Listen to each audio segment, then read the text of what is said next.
In 2009, Chef David Chang of Momofuku Restaurant in New York visited the Bay Area, surveyed the landscape, and claimed, "Fucking every restaurant in San Francisco is just serving figs on a plate. Do something with your food." Many chefs and diners in response, of course, called bullshit. It was ludicrous and a provocative statement that simply was wrong. He certainly didn't dine at Manresa or Qua, because if he had, he would have discovered just the opposite of figs on a plate. Two chefs who take the best products that our coastal Mediterranean climate gives us and transforms them into delicious, artful, inspired food that reflects a sense of place here in Northern California. In distinctive ways, they are both reinventing California cuisine. Daniel Patterson was born in Massachusetts and moved to California in 1989. He skipped culinary school and opened his own restaurant, Babette's, in Sonoma at age 25. He was awarded Best New Chef by Food and Wine magazine in 1997 and Rising Star Chef by San Francisco Focus that same year. His success at Babette's led him to open Elizabeth Daniel in San Francisco in 2000. The accolades continued. The restaurant was nominated Best Restaurant by the James Beard Foundation in 2001. And after opening Qua in 2006, Patterson was named Chef of the Year by San Francisco Magazine in 2007. The James Beard Foundation recognized Patterson again in 2009 and 10 with the nomination for Best Chef in the Pacific region. Qua went on to earn 2 Michelin stars and 4 stars by the San Francisco Chronicle in 2008. His first book, Aroma, The Magic of Essential Oils in Food and Fragrance, co-authored with Mandy Aftel, was published in 2004. He's also a prolific writer, having penned pieces for the New York Times, Food and Wine magazine, Financial Times, San Francisco Magazine, and Lucky Peach. Patterson now has 4 restaurants, Qua here in San Francisco, Plum, Haven, and Plum Bar in Oakland. His new book is called Qua, Stories and Recipes. He plans to open up his 5th restaurant, Alta, California, on Market Street in San Francisco shortly. David Kinch graduated Johnson & Wales in 1981, and as a young chef spent 2 formative years of training at the legendary Quilted Giraffe in New York City under Barry Wine when the restaurant was at its peak. He helmed the restaurants of San Francisco Silks and later Ernie's restaurant. He then spent several years working at restaurants in Germany, France, and Spain. When he returned to the US, he opened Sans Sauvie in Saratoga in 1995 and eventually Manresa in 2002 on a tucked-away residential street in Los Gatos. In 2006, he formed an exclusive partnership with Love Apple Farm in Santa Cruz Mountains, which supplies Manresa with biodynamically grown vegetables and provisions year-round. Manresa has held 2 Michelin stars for 7 consecutive years. In 2012, was named one of Restaurant Magazine and San Pellegrino's top 50 best restaurants in the world. In 2011, he was named Chef of the Year by GQ Magazine, and in 2010, he received the Best Chef Pacific Award from the James Beard Foundation. Appearing tonight in conversation with the chefs is Paolo Lucchesi, who is the San Francisco Chronicle's Inside Scoop columnist. So without further ado, please welcome Paolo Lucchesi, Daniel Patterson, and David Kinch to the stage.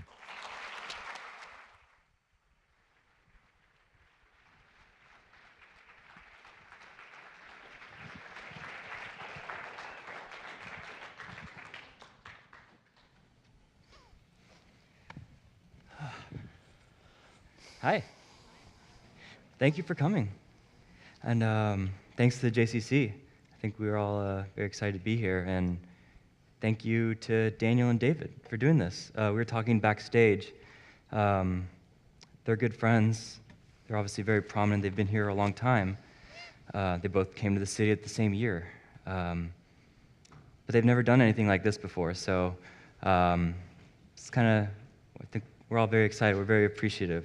I know I'm honored to be here as well. So the title of this talk is Reinventing California Cuisine. And I think that phrase really speaks to, what these gentlemen are doing. We're at a very interesting point in California cuisine.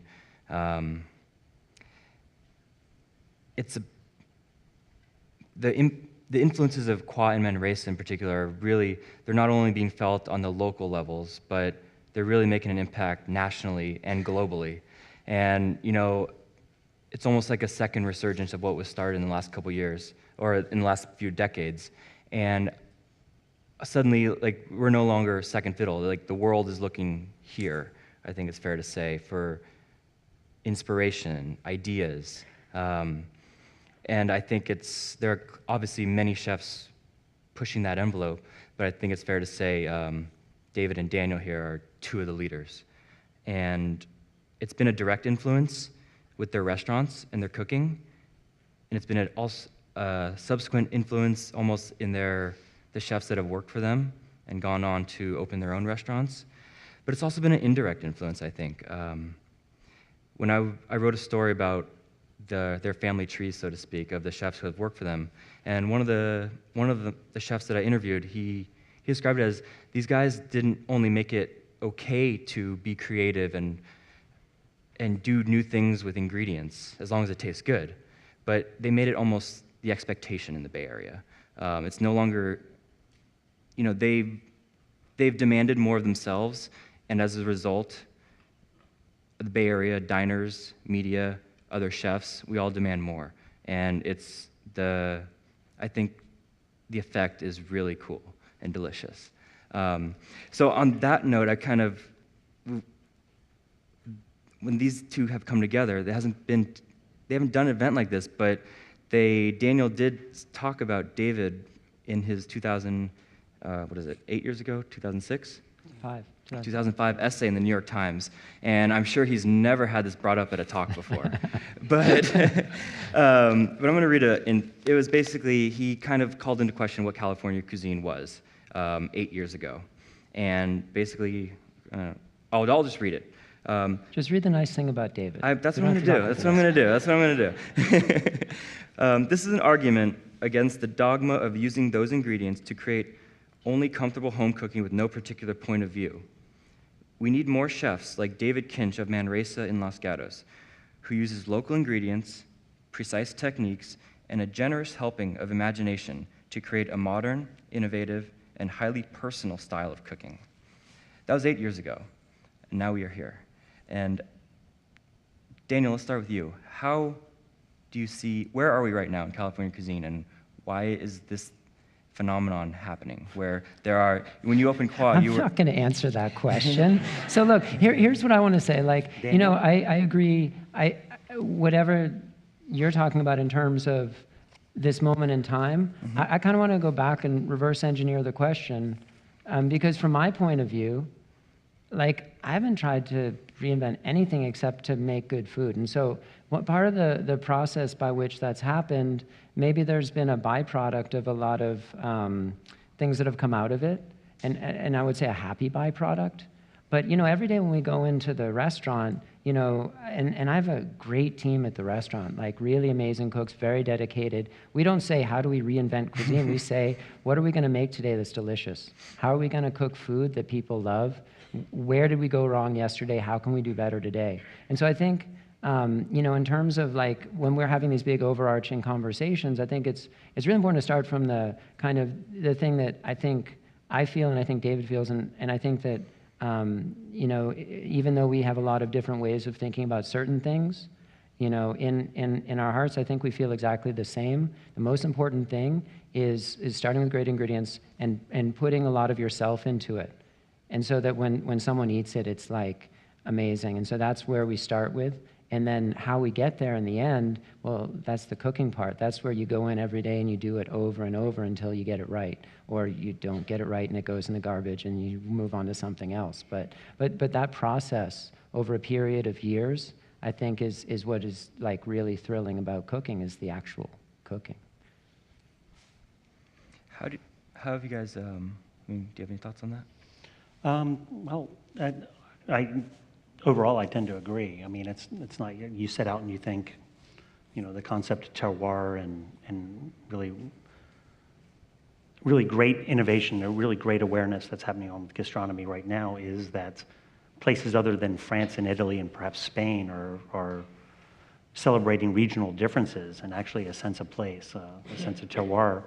And it's happening all over the world, whether it's Japan, China, Scandinavia, whatever is happening right now. It's happening in the United States. We're a maturation of our culinary traditions and our culture, whether it's the Deep South, Mid-Atlantic, Southwest. And in California, we're really lucky because, we actually have a tradition. We have not only a home cooking tradition, a frontier thing, but we also have several decades and generations of ambitious restaurants, centered around San Francisco and LA to a certain point. But it's never been a point about, like, how do we add terroir to a dish? How do we create a sense of place to a dish? I think, all good chefs have something in common is that, and it seems like it's a tired cliche but we have tremendous respect for ingredients and seasonality. And in California, we just happen to be really tremendously lucky with where we are and what we have to work with. And I think, not to speak for Daniel, but I have a good idea is with all his training and his world travels and his reading and his cultural understanding and the importance of food is, you cook with great respect of product and you work within the context of where you are.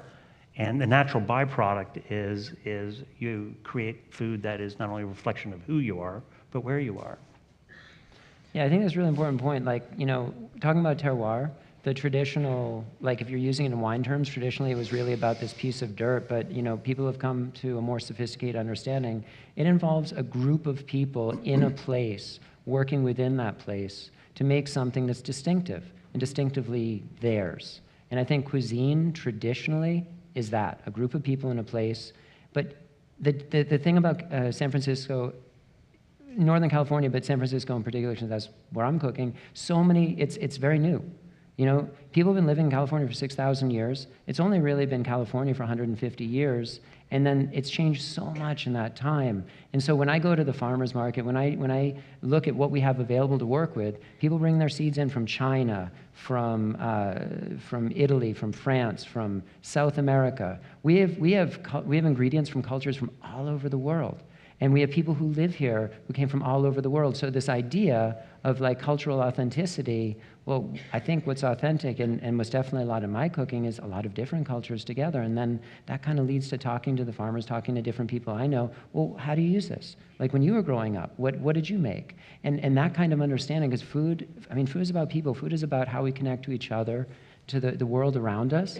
And so I think the amount of learning that we get here through the people that we get to come in contact with every day is really amazing. I think for me, I feel like that sparks a lot of the cooking in our area is not even, it's the cooks, but it's the cooks listening to all of these people who've come to this place which is still new and still forming. And so much of what California's innovation is, it's like the frontier. It's like we're still kind of discovering that what America is, and we kind of stopped, and then it all just kind of fomented here. And I think that shows in the food.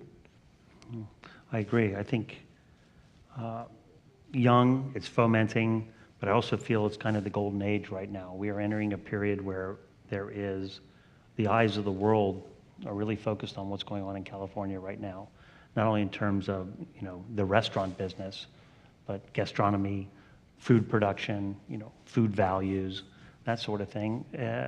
It was always second fiddle to New York, and the grand French restaurants in New York, and we were always, I don't want to say laughed at, but it was always the California experience was diminished. Well, you know what? We're being looked at by even what's going on the East Coast and in New York and the media capital, and the restaurants going on there. The concept of has been developed in not only this generation, but the generation before and the generation before that in California cuisine. These ideas, they're finally starting to grasp it. They're finally starting to understand about the benefits of what we have going on. Visiting chefs, you have chefs come in from all over the world, from everywhere. They're all agog at the product and what we have to work with. Even people that we just have so much tremendous respect and have worshipped, from young cooks to even now, just people that we not only regard as peers, but as idols and heroes. They come here and their mouths hang open when they see what we have to work with. And it would be foolish of us to not take advantage of that. And I think right now, we're starting to build upon that, where there's a maturation process on what's going on in California. Yeah, I mean, that's true. Like, we just had a chef come and from England. And what blew him away, and this is really interesting. Like, I was just cooking in New York at like 3 or 4 different kitchens. But I was really struck by, it is hard to cook there. It's like it's hard to get your ingredients. Everyone is hustling. The kitchens are small. This is like it's a very the rents aren't as high here. You can actually have a restaurant that's open 5 days a week. So this visiting chef was blown away by how all of the high-end restaurants here are only open 5 days a week. You know, it was Brett from the Ledbury in London, where he's open like 7 dinners and 6 lunches, this tiny kitchen, just kind of like, and I Down in the basement. Down in the basement. All the food being run upstairs. I cooked an 8-course lunch out of his kitchen, and it was no joke. Like, to do that every day, like 2 services a day, I mean, it's pretty hardcore. So I think part of what I would say is really exciting, or we're driving a lot of the ability to create exciting food, is that we have the time, the ability to stay in business, and with like putting a little less pressure on the business side, so we can focus more pressure on the ingredients and on the cooking. What is the value of travel? Both of you travel so much. Not a lot. You guys are in your... He travels more than I. But, you know, like, what is the value? It's, for me, it's short of reading cookbooks and or reading for inspiration. Travel is the single most important thing in terms of inspiration at this point in my career. I mean, visiting, having the ability to taste, visiting markets, which to me is still, you know, if you have a chance, usually you go to some place, you're there for 3 days, you're doing an event, you get off the plane, you're lagged, you wake up at 4 o'clock in the morning, what do? Really, the best thing to do is to go to the Central Market, just walk around. You'd be amazed at what you learn. Everything comes into context really fast. It's the quickest 2 hours of learning and acclimatizing to what you have to work with. And but just sights, smells, restaurants, peers, taste sensations. It's always new. You always feel like a newborn baby when you're someplace new for the first time. And I always bring something back. There's always an idea, a concept, an ingredient, even some seeds, whatever. You know, for me, travel and reading remains the greatest inspiration. What we do. Yeah, I mean, I agree, and I think what David said about kind of as being a newborn baby, it's like, so there's this thing about cooks, like a really good cook, they're a kid their whole life, you know, and having kids, one of the most amazing things is like, they really are seeing everything for the first time. Everything is new, and they have these fresh eyes, and they see things, and they have these perspectives that are like shocking, like so different. And I think for a cook, to always have fresh eyes, to never get jaded, to always be open to being wrong, to be open to how to do things better, and to be sensitive to this whole big world outside and all of these people, and to be able to go into their place and see them on their terms in the way that they are, I think is really, really important. Because then when you go back to your own place, you carry with you this maybe a little bit more openness, and a little bit more willingness to adjust day to day, because I think that is what ultimately allows you to look at something that you've seen a million times and see it just all of a sudden just a little bit differently, and there's your new dish. Enough to make a difference. Yeah. I mean, okay, so like maybe 4 months ago, we did this wine dinner or something, and Matt, our pastry chef, picks up these plastic containers you can see through, but not exactly. It's kind of indistinct. And he looks at it. He's like, "Oh, cracked wheat! I love cracked wheat." I'm thinking to myself, "We have no cracked wheat in the house." Well, it was pig's feet that had been poached and chopped really, really fine, had been folded into something. And then I look at him and I'm like, "Cracked wheat, pig's feet." And then we started talking about it, and I thought, what if we make a tabbouleh? Cracked wheat and pig's feet, and then it just kind of ran into a dish. And so this kind of moment of discovery, I think one of the amazing things about going to different places is you have these moments of discovery. If you're open to them, they're there all the time, and then you come back and you're kind of more open to it in your own place too. When you guys are traveling, how does that, or when you're doing events like this, what's the challenge to keep the restaurant running well and make sure those plates that you don't see, because you don't see every single plate that goes out, to keep part of your vision on that plate when you guys are gone? I drug myself, so I don't really think about it too much. we have great teams. Yeah, that's I it. mean, Yeah. I wouldn't be here if I didn't think they could do Yeah. it.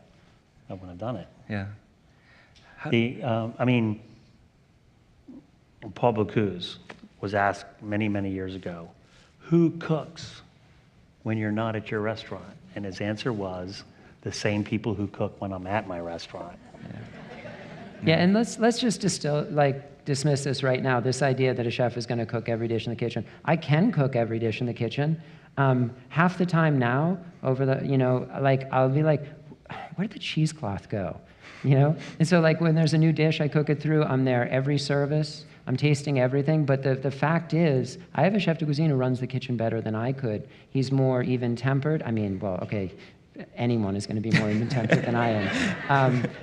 But the way he handles the kitchen, it's like it's his in a way. And then we talk with each other, and we have a great relationship. Without that, I couldn't go anywhere. But with it, then he has his area and I have mine, and it's a really nice team. And I know that David has always had, and actually, I would say there's a lot of things that I've been really inspired about by David over the years, but one has been how well he cultivates his team. And that's always been something that I've looked at and thought, I could do it better. And so now, for the first time, I really feel like, it's kind of in a place where I travel and really, if there's a difference with me in the kitchen, it's like 1/1,000,000th of 1%. Yeah, I mean, David, how do you cultivate your team? I think, we had a stretch where I think one of your alumni got rising star status 5 years in a row from the Chronicle, and it's just you both have produced amazing family trees, but I mean, how do you do that? It's funny. It's all the management level positions that we have in the kitchen, or even in the dining room for that matter, is we never hired from outside. We have on one or two occasions, and they were mistakes. And so we've had people who have started in and they learned the culture that we have in the kitchen. It's a pretty unique environment. We try to create a more familial environment. It's very collaborative. We demand an opinion when asked. And the worst offense is not having an opinion. So we want it to be collaborative, but it also, what it does is it promotes, people will grow. And, in kitchens fine dining kitchens like Qua and Manresa, for the majority of people who pass through our kitchen, we're merely a stepping stone. We have people come in and they work for us for 12 months. They work for us for 18 months. And they work all the stations and they learn as much as they can. And they'll come to a realization that perhaps they're in the wrong place at the wrong place at the wrong time in terms of, moving up to a management level position. And they move on. And they move on with our blessing. If they've done a good job and they made their contributions, they move on with a good job. So they work long hours. They're not paid that much. They're there for a reason. And we try to benefit from that. It's not a matter of cynically, it's not a matter of cheap labor. It's we need hands, but we need passionate hands. We need people who care. The culinary industry is a huge industry. I mean, there's a lot of types of food service. I think what interests me is the 1%, the 2% that are very passionate about food and the gastronomic qualities and the ability to really make people happy as opposed to serving people. And they're hard to find. It gets harder and harder to find that level of passion. So when you luck out and you find these people who radiate a certain intelligence about food and everything, it would be very unwise of me to not take advantage of that and to cultivate that talent. And nowadays, young cooks, power of the internet, the ability to vicariously eat 25-course meals in restaurants around the Is world. this where we start getting all old men and everything was different when we were growing I mean, up? you know, we had it's, to walk uphill I mean, both ways today. I mean, you know, they worked here. They worked in Copenhagen. They worked in San Sebastian. They worked in Paris. They worked in Kyoto. They worked everywhere. They worked at places that we could only dream to have worked at. And they've been exposed to a lot of things. Now, they may be young, and they may be immature, and they might be just starting out their career, but they also might have seen something that I don't know about, or something I haven't seen. So that's why the power of collaboration is very, very important to me in the kitchen. Is, you know, so what do you think about this? And they say, well, you know, I don't know, but, you know, I saw this thing. Well, tell me about it. And it might be worthless, but it also might not. And I think they appreciate that. I think they, you know, the ones that appreciate the collaborative atmosphere, they're the ones that have gone on and continue to shine in the business. Speaking of collaborative, I'm curious the nature of your relationship between the two of you. You guys are obviously colleagues and friends. What's your day-to-day relationship like? Do you have one? Or We talk every day. We Facebook. You guys text cat photos to each other? We text. We're really, we're really getting personal now. Yeah. We were just talking about this backstage. So I think we met in 1997 or 98. Ironically, we met at a dinner at the French Laundry with mutual friends, and we just got along really well. And then I remember when we saw each other a few times, when I opened up Elizabeth Daniel, David came in. Remember, you brought like some porcinis or something. It was winter, spring, and then I took my guys and we went down to Sensovi. That's when Sensovi was still open, and then I don't know. We just kind of kept talking, and I mean, so for me, what I've always really appreciated is it's you're surrounded by people all the time, and at the same time, cooking is a very solitary business. And then when you cook in a way that's a little bit different, then I think it becomes even more solitary. And I think for me to have someone like David to be able to talk about not just food, but the day-to-day, what it's like to own a restaurant. I mean, and this is another thing, you know, I mean, when you own your own restaurant, it's cooking is the easiest part of the day.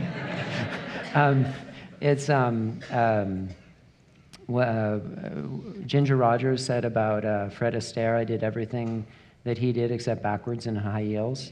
And that's kind of always how I feel about chef owner versus chef. And so to have someone that's going through a lot of the same struggles and to be able to talk about stuff, and sometimes there's no answer, but just to be able to kind of have someone to connect with, I think has been incredible. And then I also feel like, you know, there's some times where, you know, when I think about going around the world and getting a chance to cook with people who are really at the top, you know, the inspiration you take out of how hard people push themselves, I think is really amazing. So with David, when he started the farm, right when we opened Qua, you know, and I just thought about it, I'm like, God damn, we need to do more, you know, it was kind of like a general inspiration of like, yeah, we need to push harder with our ingredients. And so those kinds of things I think are very important, because they work against complacency and towards, they encourage you to lean forward rather than backwards.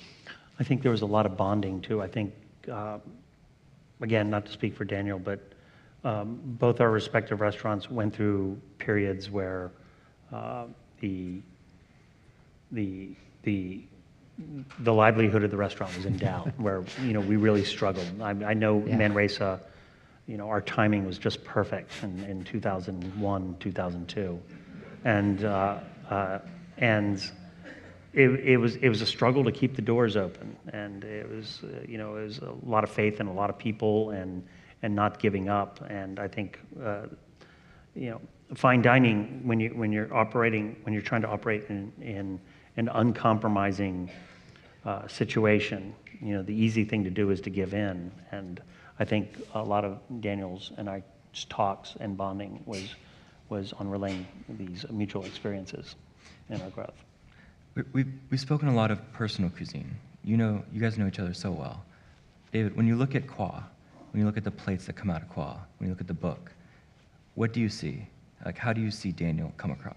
And how do you see his personality in that restaurant? I didn't see this question coming. Well, I think it comes through in spades. Yeah. I think, as you all probably know, is not only is Daniel a fantastic chef, but he's also a great writer. He's worked long and hard at the craft at writing. He is very passionate about literature and poetry, and he always has been. It's something that we've always talked about, other than food. And I think one of the really great things about his new cookbook is that it is his voice that's coming through, and you can tell by the quality and his style of writing that it's very much his own voice. I think that's great. And we'll flip it around. Daniel, when you go to Manresa or when you are cooking at somewhere with David, how do you see his personality come across on the plate? He avoided the question about the food. Did you notice that? So, like for me, I think first of all, clearly the primary relationship with the farm comes through crystal clear. And then, I think there's something to be said for having a voice. And I think it's one of those things you either have or you don't. And just like when you're talking with someone, if they have a distinctive way of talking, a cadence, a way of grouping ideas, a way of kind of making you look at the world a little bit differently, that's unusual. Most people, you talk to them and you're sitting there kind of watching people go by, half listening, and you finish your coffee and you say, see you later, and you can't for the life of you remember what they actually said.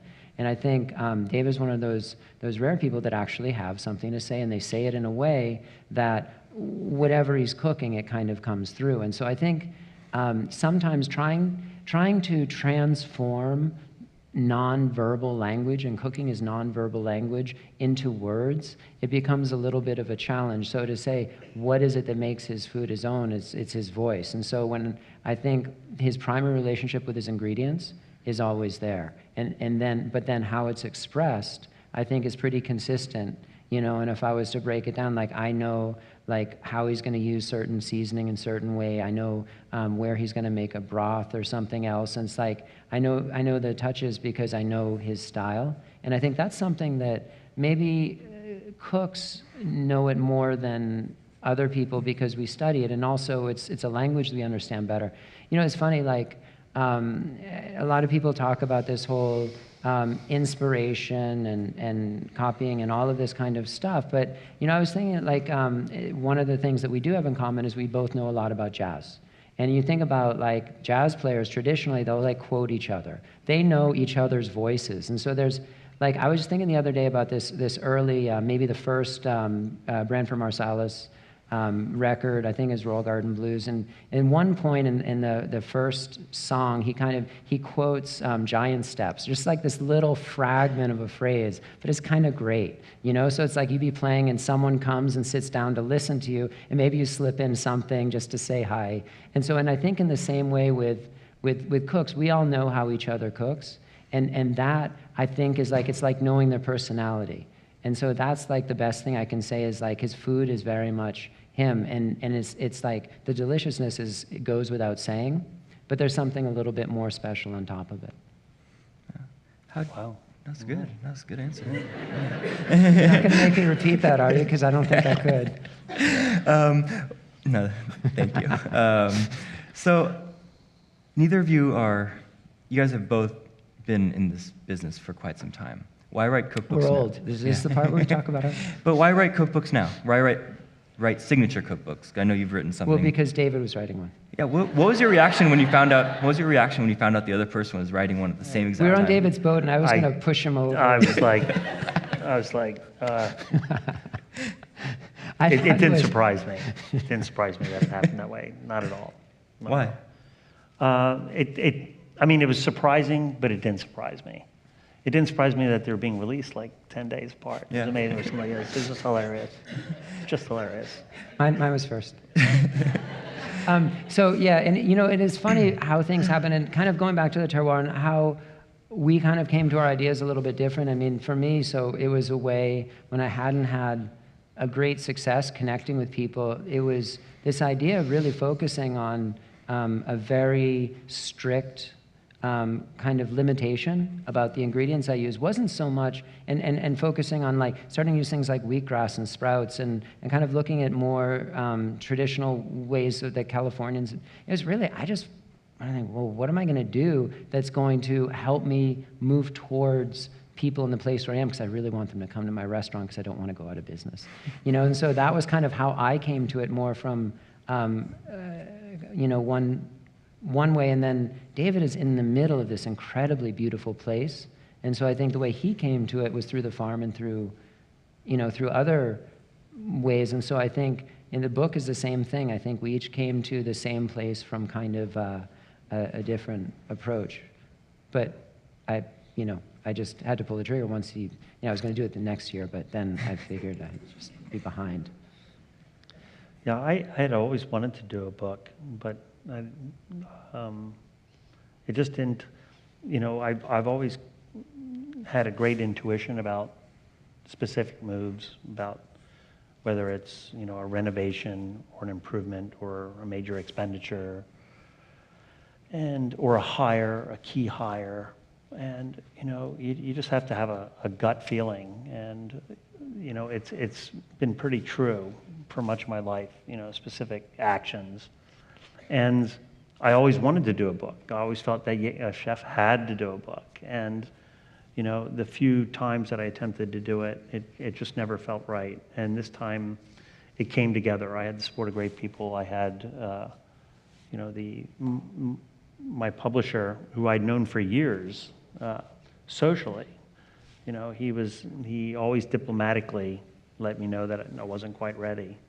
And then one day he says, you know what, I think you're ready. And everything kind of fell to place, and lo and behold, the gut reaction was there. And it was, you know, it was a great process. I mean, you know, it was difficult, but I enjoyed it because I'd never done it before. You know, it was my first book. So the act of organizing and photography and organizing recipes, which was really, you know, the worst thing about doing it is trying to codify and write down on a piece of paper for people who, you know, you're trying to teach people you don't know, which is basically what a recipe is. And, but it all came together, you know, and I was really pleased with the experience. I was pleased with the editorial advice that I got, you know, because I was like, oh, you know, I see there was never really any kind of like fist-pounding moments on the table where I said, no, this is how I want to do it. The only thing I was really adamant about was, you know, weights and measurements and metric, you know, which, you know, 10 years ago would have been a deal killer, but nowadays, you know, it's slowly shifted over to. Although I still got people complaining to me about that. Mm-hmm. But it's so funny, you know, like I never wanted to do a cookbook. I mean, well, I did one with Aroma, but that was very specifically geared towards a certain discovery.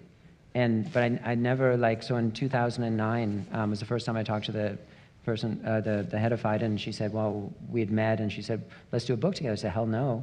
I mean, I just wasn't ready. I didn't know what I wanted to say.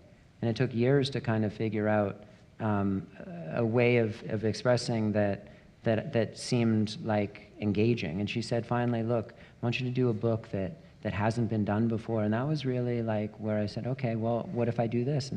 And they've been amazingly supportive. I don't know any American publisher who would have let me do such an ambitious book. And so that was kind of the most exciting part of the process, is finally getting to, you know, a place of like actually having something to say in a form in which to say. But books are hard. They're weird. They're like, it's like you go in and you cook every day, and it's a very kind of simple format of, you know, and once you get into a book, I don't know what you thought, but I thought that the demands of it were so different. Deadlines?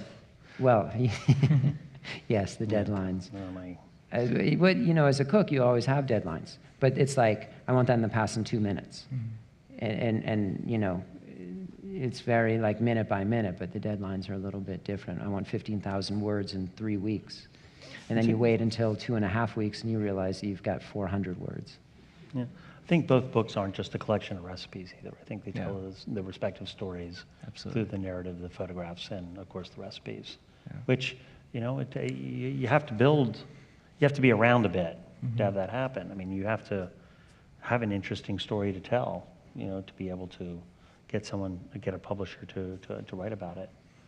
And, we had our ups and downs. We've grown. We feel like we're in a good place. So apparently there was a story there. So that made it a lot easier, as opposed to 80 recipes, appetizers, meat courses, that sort of thing. Yeah.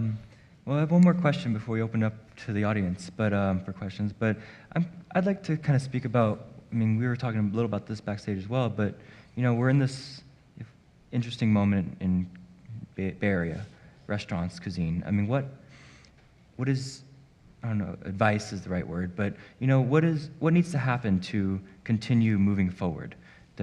So as a whole, our industry doesn't, what needs to keep, so we keep developing? I don't know why you're looking at me. I have no idea. But, I think that, I think it's true.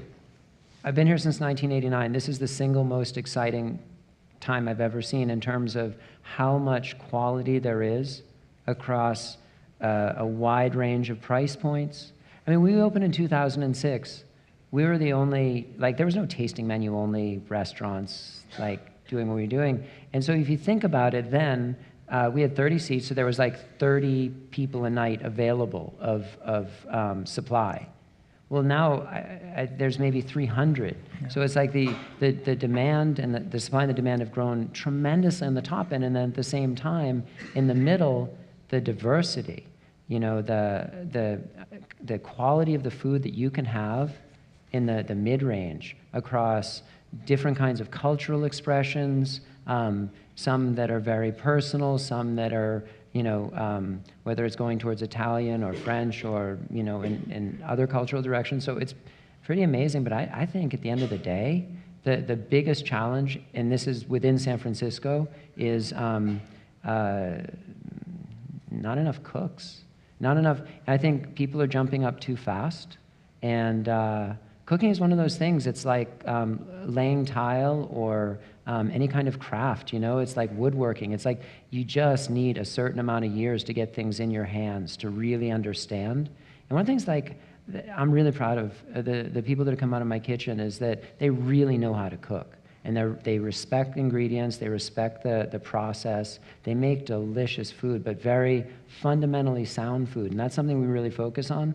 And I think that's our biggest challenge San Francisco becomes so expensive to live in. So for cooks, what's happening is you're seeing wages rising because there aren't as many cooks. Cooks at the same time are getting priced out of living in the city. And so over the next 5 years, as the city continues to get more expensive to live in, you're going to see some people go to Oakland. So Oakland is going to continue probably to increase in the amount of restaurants that are opening, the amount of people living there. But I think the biggest challenge is really going to be getting trained cooks who want to live here. We have people passing through all the time, like David does, from all over the world. Amazing, amazing cooks, 19, 22, young, clear-eyed, smart, passionate, but they don't stay here. And it's a hard place to live. It's a great place to live, but it's a hard place to live and make a living. And so I think that's really what, kind of the biggest challenge is just having enough cooks to have the integrity in the food. I think it's a golden age right now. You have, the great legacy of cooking in California and the restaurant legacy from the previous generation with Alice and Jeremiah and Wolfgang and everyone else. You have a younger generation of cooks. I mean, Daniel and I know who these people are, and we've eaten at their restaurants, and they were very influential, and it laid part of the foundation on how and why we cook the way we do. But you have a younger generation who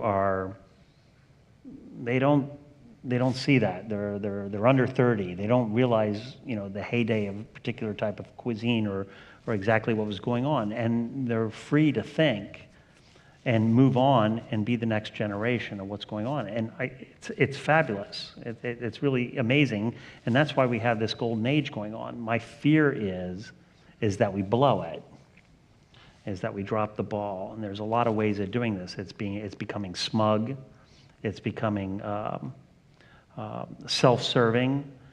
It's not being unified. One of the things that really impresses me is that when we travel and we go to different places, they're all unified. All the chefs get along. They support each other.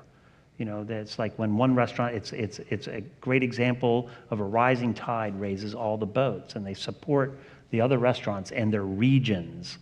And we can't get caught up here about sniping about one restaurant being better than another or one cook being better than another.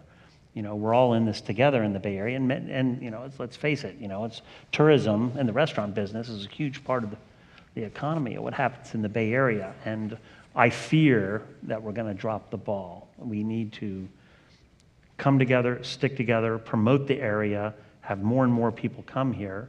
And the more people that come here to eat means more cooks will come here to eat.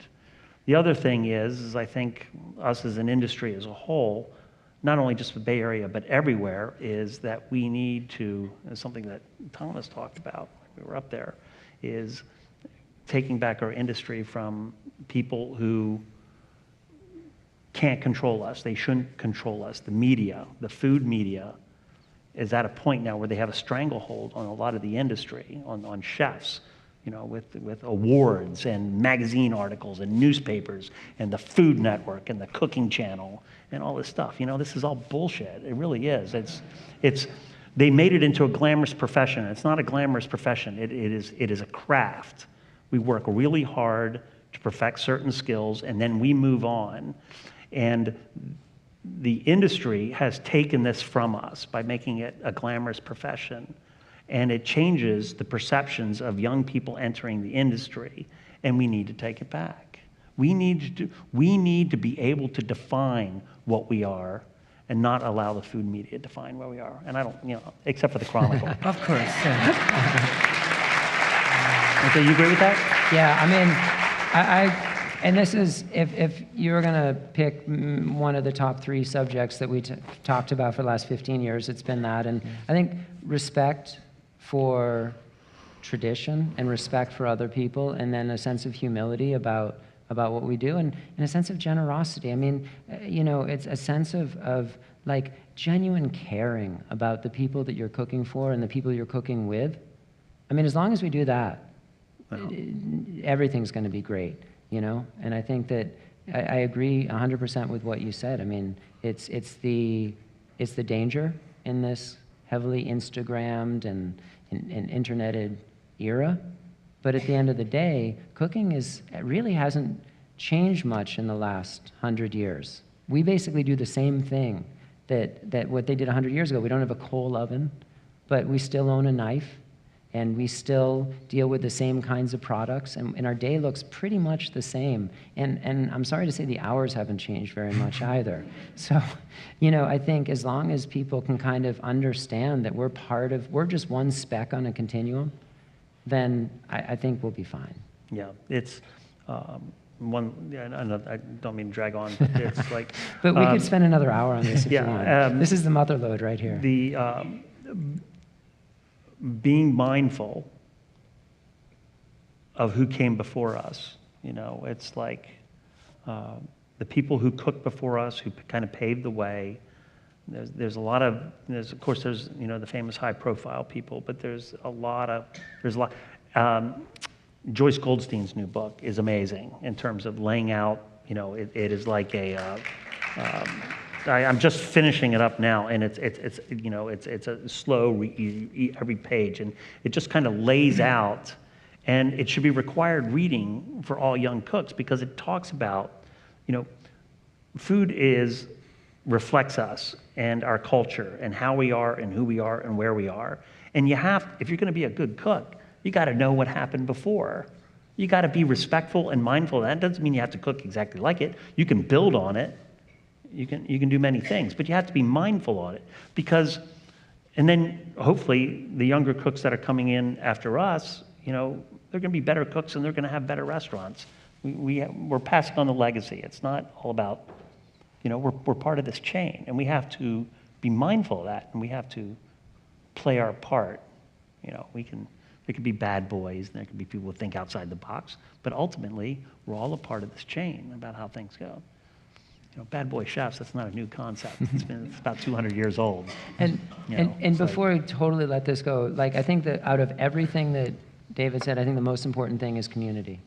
And I think if chefs are supporting each other, then I think that's one of the most important things that we can do.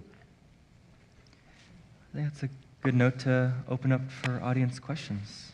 I'm sure. Do we have any? Anyone? Yeah, we got some. Okay, just a second. Let's get up to you.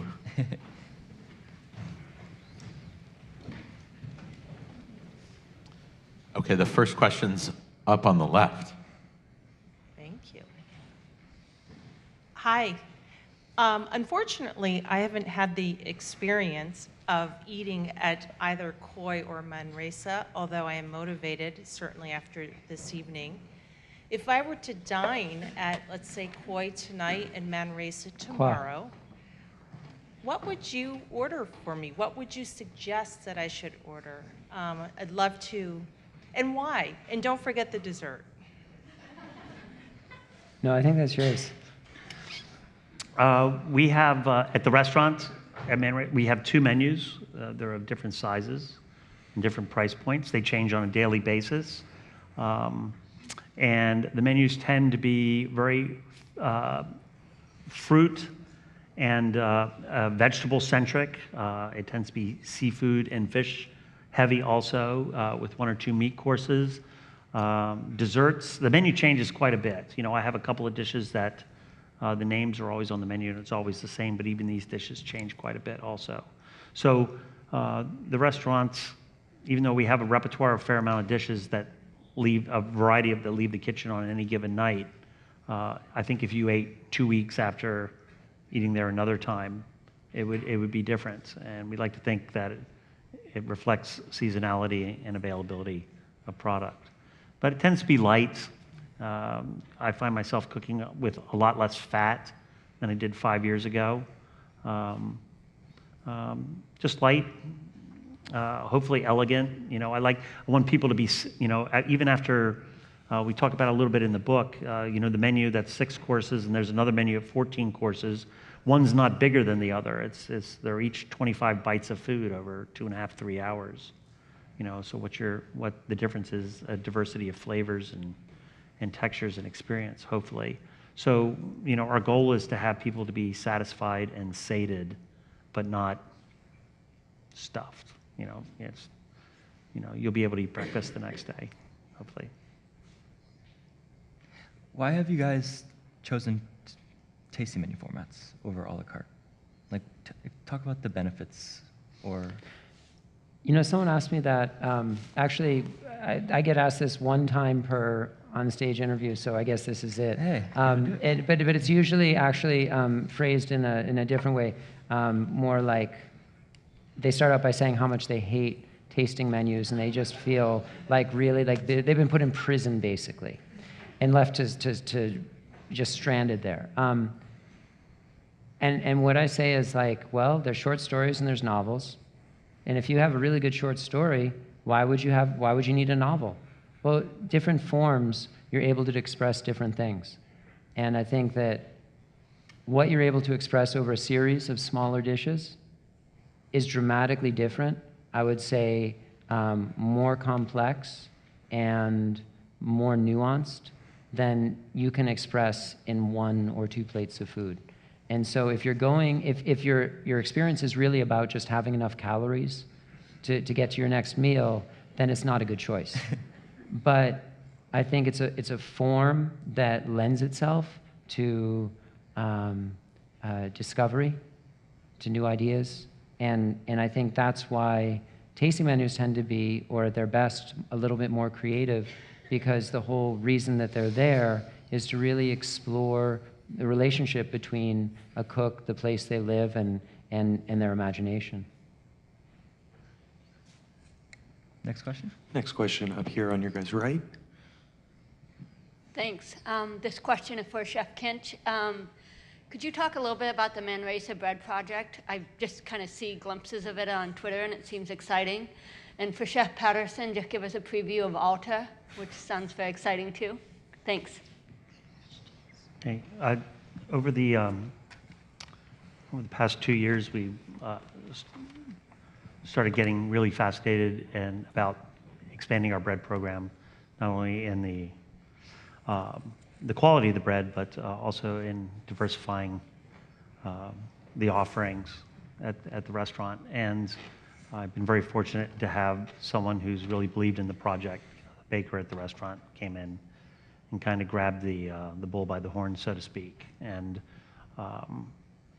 she's so good, and she's done such a great job that I wanted to keep her challenged and compensated, and started flirting with the idea of opening up a bakery. And the first step that we did was to see if people would actually like the bread. So we, in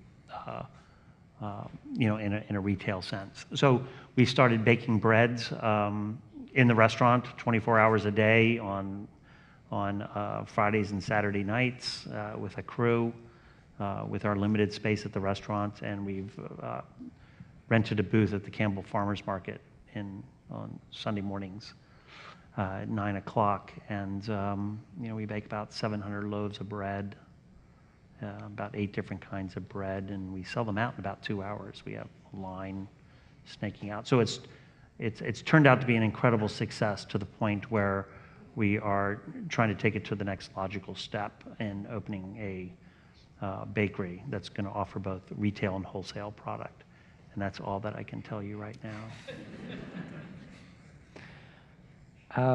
Alta, so very casual place, market near Van Ness, kind of edge of the Tenderloin, edge of South of Market, kind of an emerging area. The place itself is very small, 65 seats, very casual, everyday food, really fun, a little bit chaotic, and I think it will be it'll be a great place to be in, and it'll look.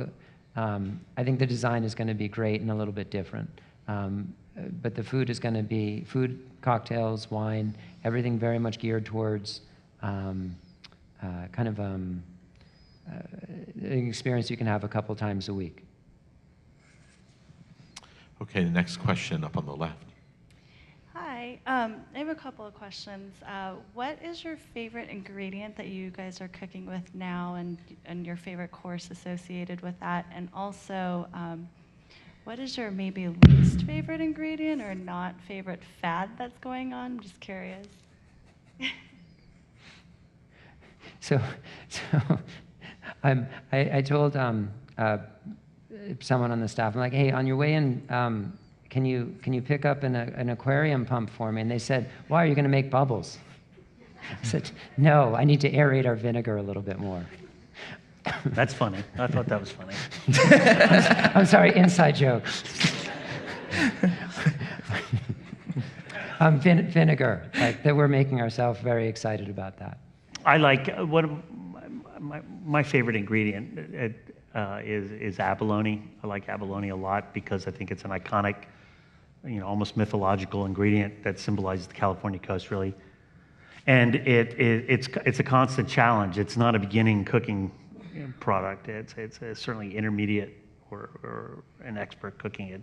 It toughens up almost immediately. So you have to really think about what your end product is and how you want to achieve it. And I like the flavor a lot. I think the texture is great and that sort of thing. So, and it's a farm product now in California, so it's available year round, and it's a great quality product.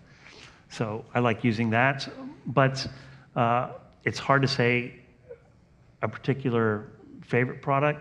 The great thing about seasons is that you have something and you're working with it, and right around the time that you're getting bored or really tired with it is the time that it's going out of season. And then something that's coming back in that you haven't seen in a year, that you've been thinking about, is coming in. And it's a constant rejuvenation of ideas and And that's the best thing about it. I mean, seasonality, I mean, everybody talks about seasonality, but seasonality is very practical. Things are at its very best, and they're also at their cheapest. I mean, it's a win-win situation. So, right around the time you get bored, things move on.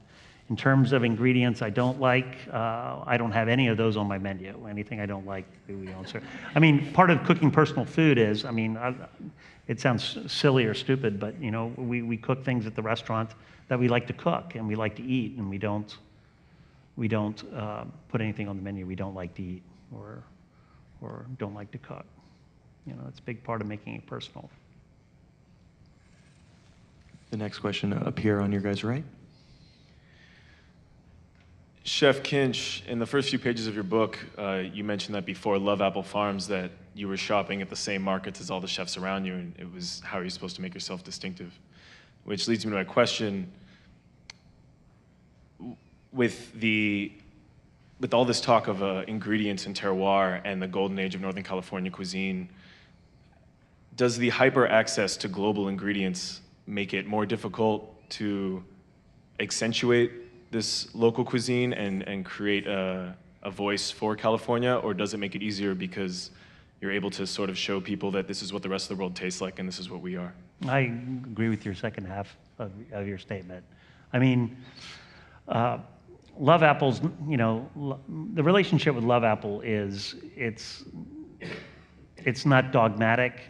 It's not like everything has to be from Love Apple. It's not a food politics statement. It's not a locavorism statement. I do it because it gives me more of an obsessive amount of control about the product that comes into the restaurant. That's simply it. I don't believe in using local products if they're mediocre products, if it means I have to fly it in from New York or Texas or Japan.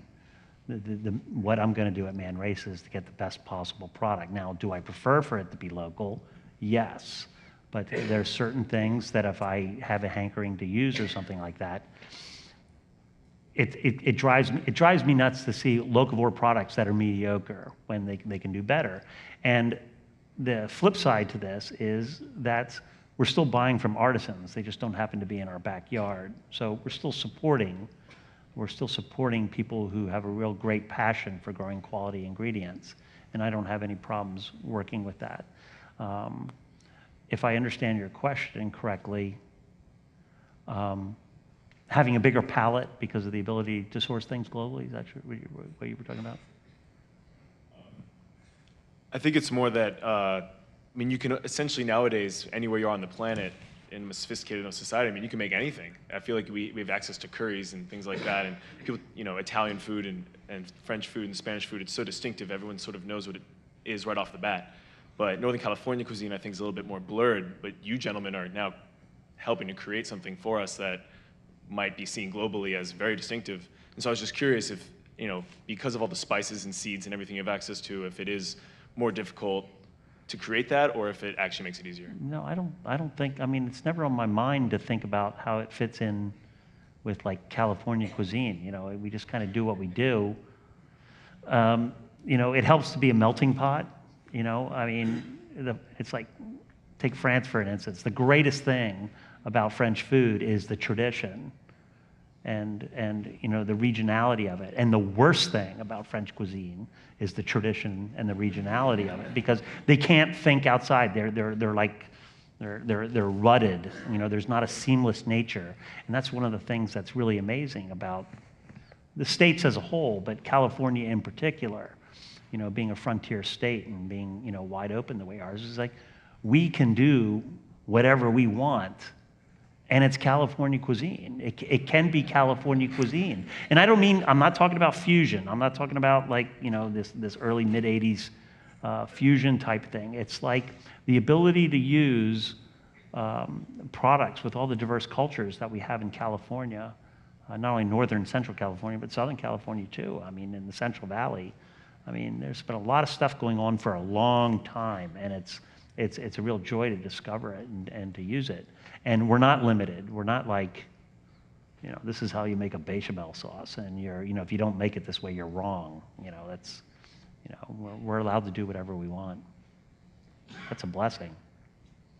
Yes, no? Yeah, yeah. I mean, so this is one area where, I mean, I think if you ask any chef, would you like to have a farm grow things for you? In the abstract, they're going to say yes. I mean, I grow a lot of things for the restaurant. Like we have a little garden in my house, but it's only accent stuff. It's herbs, it's flowers, it's things that are super delicate and you can't buy anywhere. But at the same time, I guess, so there's this great movie called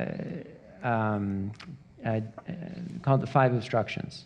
And I'm spacing on the director's name, Lars von Trier, right? And so it was, the long story short is it was about taking this famous director and saying, I want you to redo one of your famous films, but I want you to redo it 5 times. And this is Lars von Trier talking to this famous director who was a little depressed. It was later in his life, and he wanted to give him a little spark to kind of promote his creativity and get him a sense of life in him again. I said, I want you to redo your most famous film, but I'm going to give you 5 obstructions. And so the first one was he used to work in long, languorous shots, and he said, I want no shot more than 2 seconds. And so he had to work within that and to create something that was still his own voice within that limitation. So personally, I like the limitation of working within, you know, the constrictions that we've put on ourselves. But I think that the important thing is that, and the great thing is about our area is that I don't think there is like a bigger philosophical set of commandments. I think if you talk to 20 people, they're all going to give you something different about how they look at cooking within this area. And I think that's really what makes it a really kind of rich, diverse area. So like, would I love the situation that David has? Absolutely. But, you know, at the same time, you know, working within these idea of these established farms, you get a different expression. So I think that the most important thing is not what you do, but you commit yourself to a certain way of looking at things, and then it fits within the context of your restaurant. And the fact is that a lot of people in the Bay Area treat these things really differently, and they all do a really nice job with it, so. All right, next question on the left. I was wondering, since you spend most of your time in the restaurant, in the kitchen, on your days off, do you go into your kitchen in your house? Do you cook for yourself, and what that may be? And I have a second question for Chef Kinch. I spent all my childhood summer time in a town called Manresa in Catalonia. I was wondering if there's a relationship between the name of your restaurant and that town. Thanks. I think we both cook at home. I think we both love cooking. You know, I think it cooks a lot. I think, you know, Pim and I cook a lot at home. We have people over. We drink wine, but we cook very simply. It's really satisfying to eat. The week tends to filter out any kind of need to ambitiously cook, you know, so it's nice to. But, you know, the pleasures of the table are still really strong with me. It has been my whole life. It's why I went into the business. So I still like to eat and drink and hang out with friends. Manresa, my first restaurant was called Sensovi, and Sensovi was the name of a book called the Libre de Sensovi, which was considered the most influential cooking manual in Europe before the discovery of the New World, and is believed to be written by a bunch of Catalan cooks, unknown, who cooked in the English royal court, and they codified a bunch of recipes. They drew diagrams and how to break down all these, you know, hundreds of different fish, dozens of different fish from the Mediterranean. You know, it was a great cooking manual at that time when the Catalans were considered the best cooks in the old world. And the reason why was because I was very fascinated with Catalan cooking at the time. It really didn't have much to do with you know, the new modernist Spanish cuisine at all. I just liked the idea of Catalan cooking and a lot of the great dishes that took place. Catalonia reminded me a lot of California, where mountains meet the sea. You had, it was kind of the landscape reminded me of the same, the weather reminded me of the same. So I was really enamored with it, and it was a Catalan bistro when it kind of opened up, and it kind of morphed away from that. And then when we started talking about Manresa, which was actually a relocation of Sensovi, we called it Manresa as a working title, and I never had any intention of naming the restaurant Manresa because we weren't cooking Catalan food at the time. But Manresa, is, it has two connections. It's the name of a beach about 10 miles south of Santa Cruz, where I've lived for the past 14 years. It's a beautiful little pristine beach. But it was also named after the town of Manresa, which is outside of Barcelona, because Manresa is the home of the Jesuit order of monks, where Junipero Serra was from, who led the Spanish exploration, founded the missions, and named a predominant stretch of the coast of California. So, and then when it came time to name the restaurant, I couldn't think of anything, so I kept it at Manresa. Yeah, naming restaurants really hard. It's the hard, And actually, yeah, and I chose probably in some ways the worst name, which the most I actually talk about in the book, but just because I'm just that way, I buried the explanation of the name 3/4 of the way through the book, and I make about 3 jokes in the paragraph. But one thing I would say is my wife is a really fantastic cook, and so she does more of the cooking at home. We have 2 small kids, and I love to cook on my days off, except every once in a while I just am so exhausted that I can't, and she'll cook or we'll go out and we'll have pizza. But with small kids, I think it's just really important to introduce them not just to food. I mean, my boy, he's been going to the farmer's market since he was he was basically in a sling, and he'll say now, he'll take an apple and he'll say, "Papa, who made this?" Because he knows that food comes from people, and I think that's so important. And then the connection with the family around a table, I think if you instill that, when you're young, I think there's so much that's really important that comes out of it. And so we try and teach our kids to respect the table. But I have to give my wife most of the credit for that because I'm mostly cooking for other people. And I feel very sheepish about that, but at the same time, on days off, we always spend time eating together. Okay, we have time for just a few more questions, but next one's up there. Right here, right over here on your guys' right. Hi, I've been a big fan of both of yours for a while. I'm happy that I ate at Sansovi and at Manresa and Elizabeth Daniel and Plum Bar and Kwa. And this conversation has all been pretty serious, but I have so many great memories of eating amazing, delicious morsels that at the same time engage the mind, like, oh, looks like an egg. It's actually reimagined. It tastes of stars and ocean and abalone. Or it's just, incredibly delicious and brilliant and beautiful at the same time. And it touches and inspires deep joy to eat at your restaurant. So it's not all about serious thoughts of terroir. It actually touches people in deep ways. I think humor is really important. I think, and we try and have that in the dining room and the food, a light touch. I think I think we both feel kind of the same way about that. Yeah, I think, ultimately our goal is to make people happy. They come into the restaurant. Yes, in this day and age, San Francisco, Silicon Valley, where I am, life is frantic.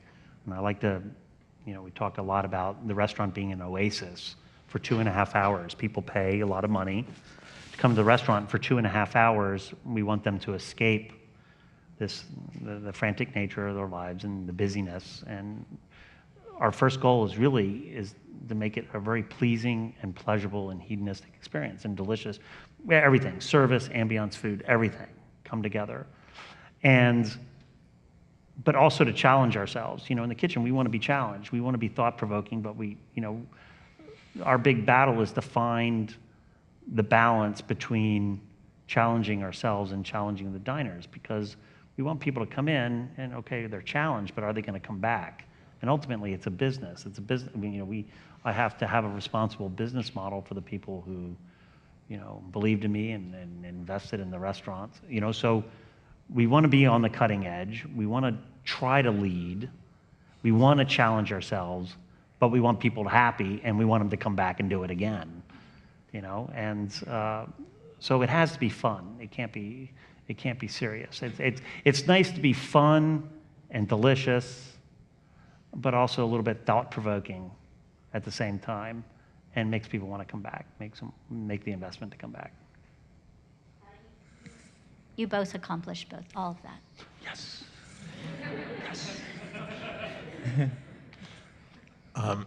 Before we get to the last question of the evening, the winner of the free a pair of tickets to an upcoming event is Jo Lynn Lockey. So meet me in the atrium at the reception. Congratulations.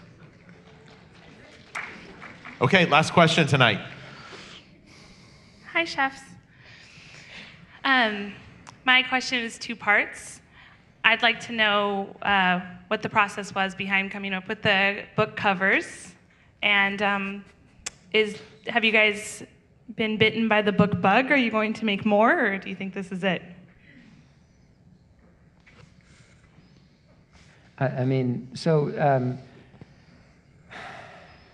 The cover is, for a book publisher, like the most sensitive thing, is what I understand. And so I had my ideas, and they had their ideas, and we just kind of went back and forth. And it was really at the very end, like literally the last month, this image came in, and we were already working with something that was a white book with something floral. And this image came in of cherry blossoms that just seemed like it would spread great. Like, I wanted something that went all the way across the book. And so Phaidon saw that image, and then they just they said, what if we do this? And it just kind of worked out. And they did an amazing job with it. And I think it kind of reflects the style of the book. Yes, more books, more cookbooks, maybe not. More literary books, yes. I don't need to make another Qua book. So it's like there's maybe only one of those in me. But I think one of the reasons that I enjoyed the process was the writing. There's a lot of words. And so it was, I'm actually pretty early on in the learning how to be a writer. So this was, for me, an incredible experience to write something that was very long and to understand how to put it together. And so I was very thankful to have that opportunity. And so hopefully in the future sometime I'll be able to have an idea and be able to do something again that's interesting. Our cover was actually one of the last shots that we took when we realized we had to find a cover. We shot the food photography every month. We did a photo shoot for the dishes, and we developed a great rapport. We became really comfortable with each other and how we were working and angles and everything, and that sort of thing. And I think we decided to do an abalone shell on the cover, and he took a bunch of shots, but this was the first one he took. And he took the first one, we looked at it, and we went, wow, this looks like a planet. It looks like, one of the far planets, and orbiting, and we liked it. We liked the whole idea right out, and he took a bunch. He shot for the rest of the day, that sort of thing. But it was actually the first. My idea was to drill holes in the cover, where the holes were, and they didn't like that. But they liked the texture. But we settled on the textured surface. My idea was like to drill the holes Yeah, and then have that's funny something 'cause underneath. The and- previous, before we got to that, I wanted like a reveal too, and yeah, it didn't They go said, well. no, we're Yeah. not going to do, we're not going to do that. Yeah, we're not going to do that. We're not going to drill holes in the cupboard. All right, so Chef Kinch, Chef Patterson, Paolo Lucchese, thank you so much for this conversation. Thank you.